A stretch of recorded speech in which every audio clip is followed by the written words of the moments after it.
Guys good morning. आज है 1 अक्टूबर। 1 अक्टूबर के हम लोग करंट अफेयर और उससे रिलेटेड एक्स्ट्रा फैक्ट के विषय में बात करेंगे। जैसा कि आप लोगों को पता है कि ये डेली बेसिस करंट अफेयर की क्लास होती है। ये आपकी MCQ फॉर्म में होती है। इसकी जो PDF है वो आपको टेलीग्राम और व्हाट्सएप ग्रुप पर अवेलेबल मिलेगी। और बात करें कि अगर ये आपकी किस किस एग्ज़ाम के लिए सफिशिएंट है, तो ये ऑल गवर्नमेंट एग्ज़ाम के लिए सफिशिएंट रहेगी। वनडे एग्ज़ाम के लिए भी आप चाहे CGL, CHSL, MTS, NTPC या ग्रुप डी के किसी भी एग्ज़ाम की तैयारी कर रहे हैं तो आपके लिए ये क्लास बड़ी ही हेल्पफुल रहने वाली है। तो चलिए हम लोग स्टार्ट करते हैं पहले क्वेश्चन की ओर कि एशिया का सबसे बड़ा अपशिष्ट जल अपचार संयंत्र किस स्थान पर उद्घाटित किया गया है। तो ये दिल्ली के ओखला में किया गया है।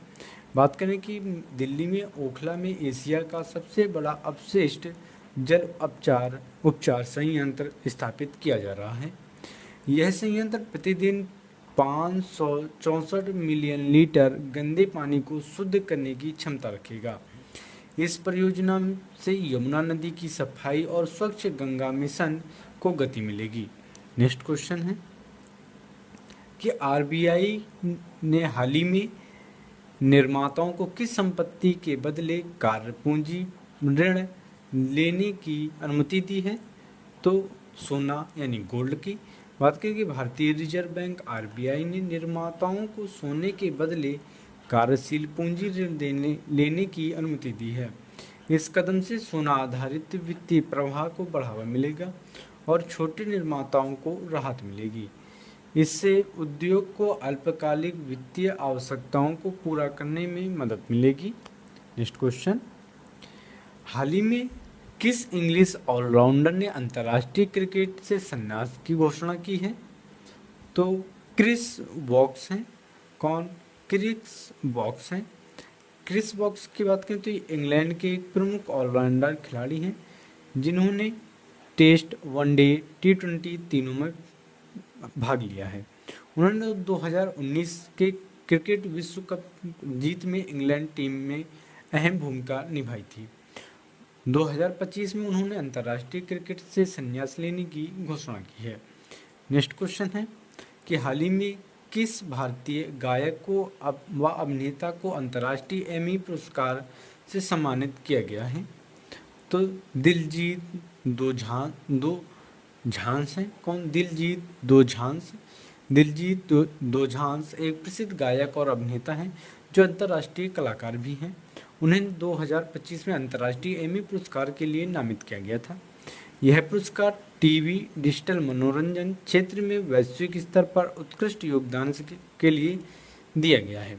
नेक्स्ट क्वेश्चन है, हाल ही में दिल्ली का नया मुख्य सचिव किसे नियुक्त किया गया है। तो हमारा जो राइट आंसर है ऑप्शन बी है, राजीव वर्मा को। बात करें कि राजीव वर्मा को 2025 में दिल्ली का नया मुख्य सचिव नियुक्त किया गया है। वह एक वरिष्ठ IAS अधिकारी जिन्होंने कई राज्यों व केंद्र सरकार में अहम भूमिका निभाई है। मुख्य सचिव व राज्य सरकार का सबसे वरिष्ठ प्रशासनिक अधिकारी होता है और मुख्यमंत्री का प्रमुख सलाहकार भी होता है। नेक्स्ट क्वेश्चन कि प्रॉमिस टू चिल्ड्रन अभियान किस संगठन ने UNICEF यानी यूनिसेफ के साथ मिलकर शुरू किया है। तो हमारा जो राइट आंसर है ऑप्शन बी है, ICC यानी इंटरनेशनल क्रिकेट काउंसिल।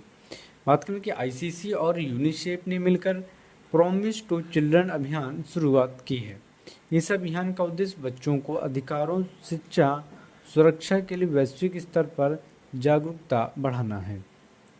बात करें कि ICC अपने क्रिकेट प्लेटफॉर्म से के जरिए खिलाड़ियों को, प्रशंसकों को बच्चों के हित योगदान के लिए प्रेरित करेगा। नेक्स्ट क्वेश्चन है, RBI ने हाल ही में डिजिटल भुगतान के लिए कौन सा सुरक्षित बनाने के लिए व्यवस्था को अनिवार्य किया है। तो ये 2 कारक प्राधिकरण को 2 फैक्टर ऑथेंटिकेशन को मंजूरी दी है। भारतीय रिजर्व बैंक RBI ने सभी डिजिटल भुगतान लेन देन के लिए 2 कारक प्रमाणीकरण को अनिवार्य कर दिया है। इससे ग्राहकों को बैंक खाते और कार्ड के होने वाले फ्रॉड में कमी आएगी। यह कदम भारत में डिजिटल भुगतान इकोसिस्टम को और सुरक्षित बनाने की दिशा में अहम कदम है। नेक्स्ट क्वेश्चन है कि बीएसएफ ने हाल ही में सीमा प्रबंधन को सशक्त बनाने के लिए किस तकनीकी आधारित निर्णय सहायता प्रणाली को शुरू किया है? तो एआई और जीआईएस आधारित। बात करें इसके क्वेश्चन की सीमा सुरक्षा बल बीएसएफ ने एआई आर्टिफिशियल इंटेलिजेंस और जीएसआई ज्योग्राफिक इंफॉर्मेशन सिस्टम आधारित डिसीजन सपोर्ट सिस्टम शुरू किया है।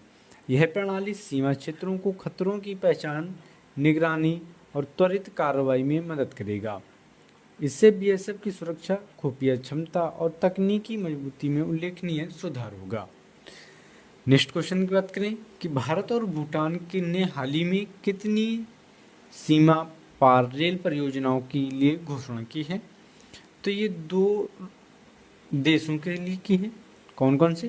बात करें कि भारत और भूटान ने नई दो रेल परियोजनाओं की घोषणा की है। बात करें कि इन रेल मार्गों से दोनों देशों के बीच व्यापार, पर्यटन और सांस्कृतिक संबंध को मजबूती होंगे। यह परियोजनाओं की निथोटिव नेगियर बोर्ड फर्स्ट पॉलिसी और क्षेत्रीय कनेक्टिविटी को बढ़ावा देने का हिस्सा है। नेक्स्ट क्वेश्चन है कि खाद्य हानि और बर्बादी के प्रति अंतर्राष्ट्रीय जागरूकता दिवस कब मनाया गया है? तो ये 29 सितंबर को मनाया गया है। कब? 29 सितंबर को। बात करें कि खाद्य हानि और बर्बादी प्रति अंतर्राष्ट्रीय जागरूकता दिवस हर साल 29 सितंबर को मनाया जाता है। बात करें कि इसका उद्देश्य वैश्विक खाद्य हानि बर्बादी को कम करने के लिए लोगों, सरकारों और उद्योगों को जागरूकता करना है। यह दिवस संयुक्त राष्ट्र खाद्य एवं कृषि संगठन और यूएनपी यानी यूनाइटेड नेशन एनवायरनमेंट प्रोग्राम के सहयोग से मनाया जाता है। ये हो गए हमारे 1 अक्टूबर के करंट अफेयर और उससे रिलेटेड एक्स्ट्रा फैक्ट। इसकी जो पीडीएफ चाहिए वो आपको टेलीग्राम और व्हाट्सएप ग्रुप पर अवेलेबल मिलेगी, जिसका जो लिंक है वो आपको वीडियो के डिस्क्रिप्शन में अवेलेबल मिलेगा। मिलते हैं नेक्स्ट वीडियो में।